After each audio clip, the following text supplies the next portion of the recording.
একজন 40 বছর বয়সী গোলকিপার কিভাবে স্পেনের মতন একটা সমৃদ্ধ দলকে ঠেকিয়ে দিতে পারে, কিভাবে নজির স্থাপন করতে হয়, কিভাবে বড় দলের বিপক্ষে দায়িত্ব নিতে হয়, কিভাবে একটা দলের বিপক্ষে নিজেদের ফুটবলের, নিজেদের কেরিয়ারের, নিজেদের দেশের মান ইজ্জত রক্ষা করতে হয়, সব কিছুর উদাহরণ বোধহয় এই স্পেনের বিপক্ষে কেপ ভার্দে খুব ভালোভাবে দেখিয়ে দিল গোটা বিশ্বকে।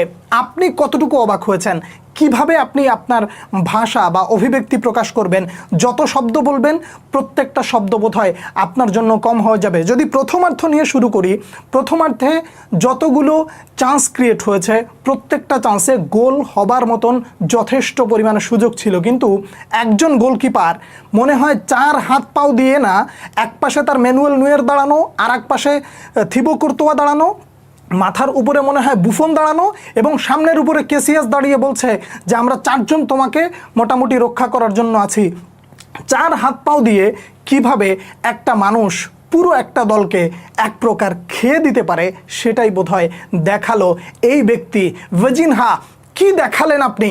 আপনি যা দেখালেন এটা ব্রাজিল বলেন, আর্জেন্টিনা বলেন, অন্যান্য বড় দল বলেন, ফ্রান্স বলেন, স্পেন বলেন, প্রত্যেকটা দলের জন্য শিক্ষা একজন গোলকিপার কতটা গুরুত্বপূর্ণ হতে পারে। কেপ ভার্দেকে নিয়ে যদি আপনি এই মুহূর্তে প্রশংসা করা শুরু করেন, আপনার শব্দ ভাণ্ডার কমে যেতে পারে। দায়িত্ববোধ কাকে বলে? যখন সুযোগ পেয়েছি অ্যাটাক করেছি, যখন সুযোগ পেয়েছি তাদেরকে ম্যান মার্কিং করেছি, যখন সুযোগ পেয়েছি তাদেরকে একেবারে চেপে ধরেছি। কিভাবে?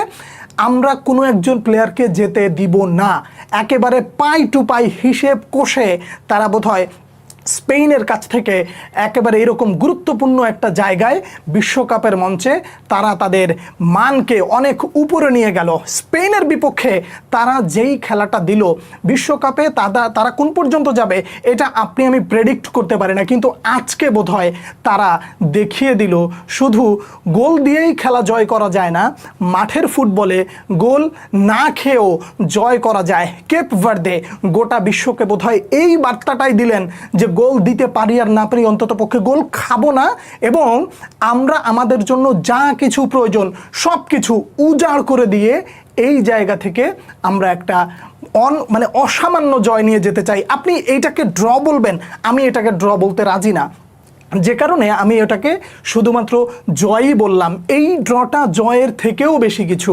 একটা স্পেনের স্পেন যে দল, এই দলটার মধ্যে কি নাই বলেন তো? প্রত্যেকটা জায়গায় সেরা সেরা খেলোয়াড়রা রয়েছে, বার্সেলোনার তারকা খেলোয়াড়রা সবাই এখানে উপস্থিত। দে লা ফুয়েন্তে বলেছিলেন যে আমার জন্য যা প্রয়োজন